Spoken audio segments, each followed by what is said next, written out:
It's hard to believe I started in the business 22 years ago, almost 23, as a college intern with Northwestern Mutual. And I think they found me at a career fair, and I was just looking for ways to get in the finance industry. And they told me I could make a lot of money and I could do a lot of good, as a financial advisor. And, immediately I was in. So, I spent my entire, senior semester at college basically, studying for licensing exams, learning the business, and talking to people about life insurance and all the good that we do in financial planning world. And after 4 years of that, I actually ended up joining the home office of a major mutual carrier uh, as a life insurance wholesaler. Eventually got really good at that, and they promoted me to run an entire marketing team. Doing some sales leadership roles in marketing. And in the process was studying heavily. I ended up putting together a couple advanced degrees and finally a PhD in retirement income planning around that time.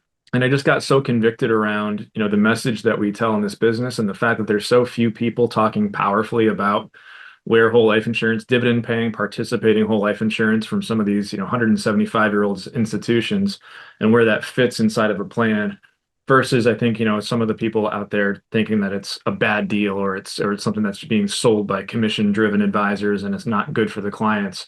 When all of my research and all of my background told me that no, I don't just think, I know scientifically that this is probably the best kept secret in personal finance when you really understand where it fits.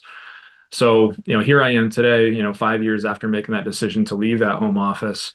And I'm on stages, I'm in a different city every week now. I've published the book. I do keynote talks to financial advisors, tens of thousands across the industry. I host a very large, 1,600 member group called Whole Life Masterminds, really focused on, putting, these high end plans into people's, financial overall financial plans.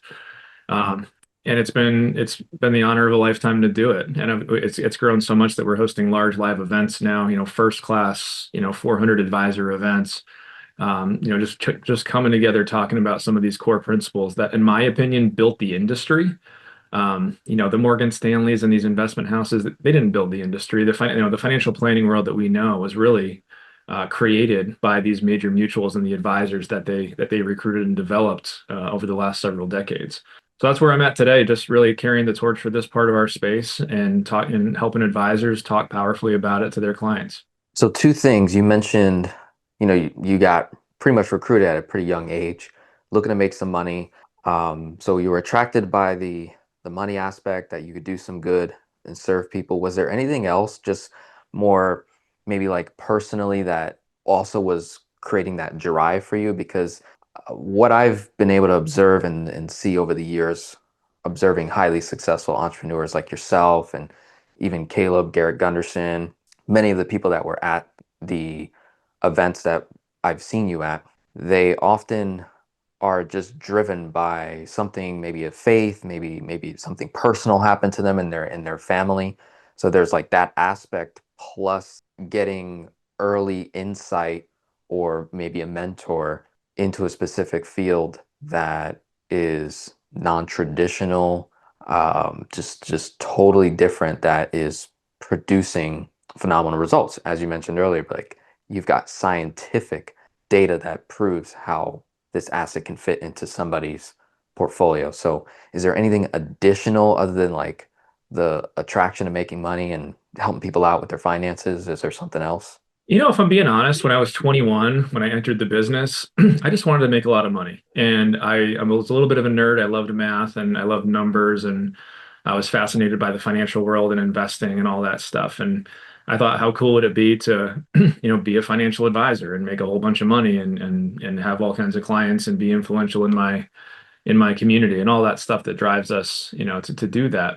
But what changed my career was when I got really fascinated around the behavioral finance part of it is, and it's really why I titled my book Permission to Spend. It's kind of a nod to the fact that you can do all the investing that you want. You can spend your whole life living like a miser and saving every dollar until you're a multimillionaire. But if you're not spending it along the way, who cares? It's just a scorecard. It's if it's not actually driving a better life, if you're not actually getting life experiences and you're not creating memories with your family because you're just hoarding wealth, that's not a good outcome either. So for me, I got really fascinated very early on with this whole concept of, using insurance and annuities and actuarial science inside of your plan, not as just another asset class, which it is. It's a way to accumulate wealth, um, but it shifts risk out of your portfolio. The risk that you would typically have to take if you want to have, those big outsized returns that you're bragging about, investing in businesses, real estate, equities, all this stuff carries a lot of risk and it's very cyclical.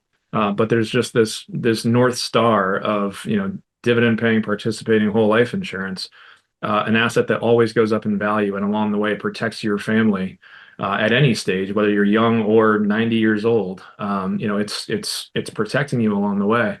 And because of that, that is the unlock. That is actually what allows people to invest more aggressively elsewhere, take chances elsewhere because they've got that backstop, and it allows them to, actually realize a true retirement or, financial independence, however you define that in modern days, because you know that the people that you love are taken care of and the obligations that you morally feel toward them are met. So that was the big change for me. It's not about math. It's not about getting a 0.5% higher return, which is what everyone online I call it the Yeah. like the CNBC world, like it's financial entertainment. We're all just like betting on which stock is going to go up. That's silly. That's not financial planning. These tougher conversations with these unsexy products, which I joke around, I think it's pretty sexy when you really understand it, but for the average consumer, it doesn't sound like it. I think that's really where changes happen. That's really where impact is made. I help moms, women build wealthy kingdoms that will last forever, and to have authority over their finances by helping them pay off debt, increase cash flow, lower your expenses, build your credit, all using your own income.